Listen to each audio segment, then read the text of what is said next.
अजितदादांच्या विमान अपघातामागील खरं कारण समोर आले। तर मिळालेल्या माहितीनुसार ज्यावेळी विमान बारामतीत पोहोचलं तेव्हा बारामतीत दाट धुकं होतं, धावपट्टी दिसत नव्हती। बारामती सारख्या लहान विमानतळाच्या धावपट्टीवर ILS सिस्टीम उपलब्ध नव्हती। यामुळे दाट धुकं असताना विमान उतरवताना पायलटला मॅन्युअल पद्धतीनं विमान उतरावं लागतं, धावपट्टीच दिसत नव्हती। तरीही पायलटनं पहिल्यांदा विमान उतरवण्याचा प्रयत्न केला।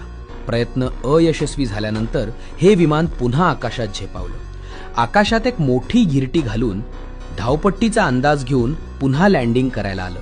दुसऱ्यांदा लँडिंग करताना विमान यशस्वीपणे उतरेल असा अंदाज होता, मात्र तसं झालं नाही। एक्सपर्टनं दिलेल्या माहितीनुसार हे विमान थेट धावपट्टीवर जाण्याऐवजी मार्ग सोडून बाजूला गेलं। पायलटनं विमान धावपट्टीवर आणण्याचा प्रयत्न केला, पण त्यात पायलटला अपयश आलं आणि पुढच्या 4 ते 5 सेकंदात विमानाचा मोठा अपघात झाला। दरम्यान तपास सुरू आहे, त्यामुळे काय खुलासे होणार हे पाहणं महत्त्वाचे असेल।